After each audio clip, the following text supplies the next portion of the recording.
உங்களுக்கு 9th exam நடந்துட்டு இருக்குது. நாளைக்கு ஒரு நாள் தான், அதுக்கப்புறம் உங்களுக்கு பொங்கல் ஹாலிடேஸ் ஸ்டார்ட் ஆகும் போது உங்களுக்கு ரொம்ப ஹாப்பியான ஒரு இதாக இருக்கும். பொங்கல் பண்டிகை பண்டிகைனாவே எல்லாத்துக்கும் ரொம்ப சந்தோஷம் தான்.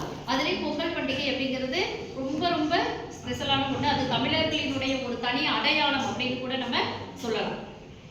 அந்த விதத்தில் பார்த்தா இந்த பொங்கல் பண்டிகை இப்போ ஒவ்வொரு பகுதியிலும் ஒவ்வொரு மாதிரி அதை செலிப்ரேட் பண்ணுறாங்க.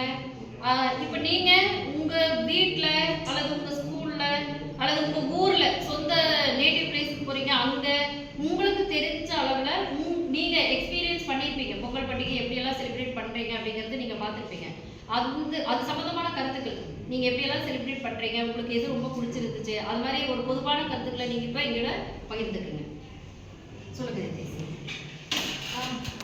பொங்கல் அப்படிங்கிறது நம்ம 4 நாட்கள் அதை கொண்டாடுறோம். முதல் நாளாகிய போகி பொங்கல் அன்னைக்கு பார்த்தீங்கன்னா நம்ம வீட்டில் இருக்க பழைய பொருட்களெல்லாம் தூர போட்டு புதிய பொருட்கள் உள்ளே வருங்கிற ஒரு நல்ல இதோட ஸ்டார்ட் பண்ணுறோம். அடுத்த நாள் பார்த்தீங்கன்னா பொங்கல் உழவர் திருநாள். அதாவது நமக்கு கஷ்டப்பட்டு அந்த நெல்லை கொடுக்குற உழவர்களுக்கும் நமக்கு இந்த அரிசியை படைச்ச சூரியனுக்கும் நம்ம பொங்கல் வச்சு அவங்கள வழிபட்டு வரோம். அடுத்த நாள் மாட்டுப் பொங்கல். விவசாயிகள் அவங்க உழவுறதுக்கும் மற்றும் அவங்களோட விவசாய வேலைகள் செய்கிறதுக்கும் மாடு தான் ரொம்ப உதவியாக இருக்குது. ஸோ அந்த மாடுக்கு நன்றி சொல்லும் விதமாக மாட்டுப் பொங்கலையும் கொண்டாடுறாங்க. அடுத்து பார்த்தீங்கன்னா காணும் பொங்கல். காணும் பொங்கல் அன்னைக்கு பார்த்தீங்கன்னா எல்லா விவசாயிகளும் புது துணி பண்ணி போட்டுட்டு எல்லாரும் ஒரே இடத்துல உட்காந்து நல்ல நேரத்தை கழிப்பாங்க. ஸோ மேம், நான் நம்ம ஸ்கூலில் நம்ம என்ன பண்ண போகிறோம்னு சொல்கிறேன். நம்மளுக்கு நாளான்னைக்குலேருந்து நம்ம லீவ் ஸ்டார்ட் ஆயிடும். அதனால் நாளைக்கு செலிப்ரேஷன் வைக்கிறாங்க. 6th 7th எல்லாம் டான்ஸ் ஆடுறாங்க மேம். 6th 7th 8th அவங்கெல்லாம் டான்ஸ் ஆடுறாங்க. அப்புறம் உரியடி இருக்கும், பறை அடிக்கிறது இருக்குன்னு சொன்னாங்க. நாளைக்கு எனக்கு தெரிஞ்சு ரொம்ப நல்லா இருக்கும்னு நினைக்கிறேன். பொங்கல் வச்சு சாமி கும்பிடுறது அது ஒரு முறையான அது பொங்கல்னாலே அதுதான். ஆனால் அது இல்லாமல் நம்மளோட சந்தோஷத்துக்காக நம்ம இந்த ஆடல் பாடல் இது எல்லாமே நம்ம செய்வோம். 6th 7th 8th டான்ஸ் ஆடுறாங்கன்னா இப்போ பொங்கல் அதுக்காக டான்ஸ் அப்படின்னா அது என்ன மாதிரியான டான்ஸ் ஆடுறாங்க மேம்? மயிலாட்டம் சொன்னாங்க. மயிலாட்டம் அதாவது பாரம்பரிய நடனம். பாரம்பரிய நடனம் ஆடுறாங்க. நார்மல் கிளாசிக்கல் டான்ஸும் ஆடுறேன்னு சொல்லுவாங்க. மாட்டை நம்ம சொன்னால் அது மாதிரி இல்லை. ஓகே, நெக்ஸ்ட் மேம் இவங்க 2 பேர் சொல்லாத நான் சொல்கிறேன். எப்பயுமே பொங்கல்னாலே ஜல்லிக்கட்டு தான் எல்லாத்துக்குமே தெரியும். பார்த்தீங்கன்னா நான் ஒரு தடவை ஒரு அரங்காநல்லூர் ஜல்லிக்கட்டு போகணும். அங்கே வீரர்கள் ரொம்ப ரொம்ப ஆக்ரோஷமாக இருந்தாங்க. நிறைய கவர்மெண்ட்டும் அவங்களுக்கு சப்போர்ட் பண்ணுற மாதிரி நடத்தி கொடுத்து நிறையா பரிசல் கொடுத்தாங்க. நம்ம ஸ்கூல்லையும் இப்போ பாரம்பரிய விளையாட்டு நடத்துவோம். முதல்ல கபடி விளையாண்டுருந்தாங்க. நான் இப்போ இந்த வருஷம் நடத்துகிறோம். நாங்கள் தக் ஆஃப் கையெழுத்தல் போட்டியில் நடத்துவோம். அதெல்லாம் நம்ம பார்ட்டிசிபேட் பண்ணி நாங்கள் விளையாடுவோம். அபிநயம் சொல்லுங்க. பொங்கல் இப்போ பார்த்தீங்க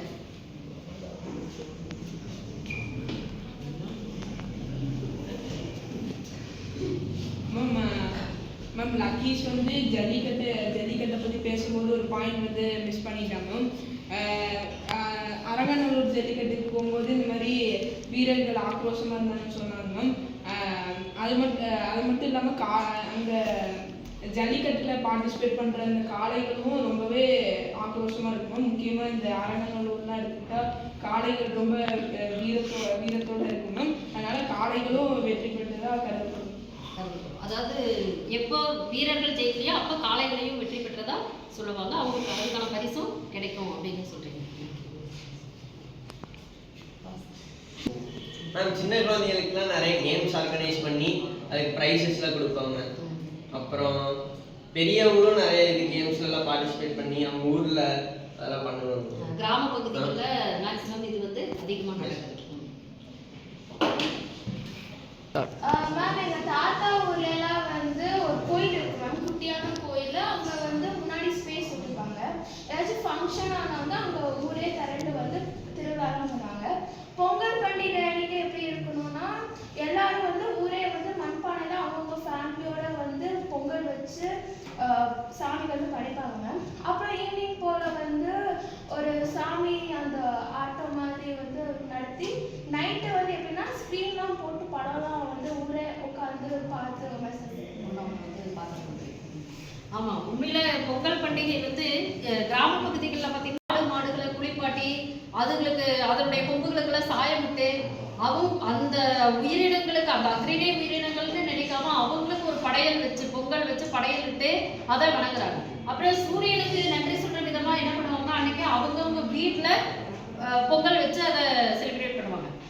நம்ம ரித்தே சொல்றது பார்த்தீங்கன்னா இந்த போகி பண்டிகை வந்து பழையன கழிதலும் புதியன புகுதலும் அப்படிங்கிறது உண்மைதான்.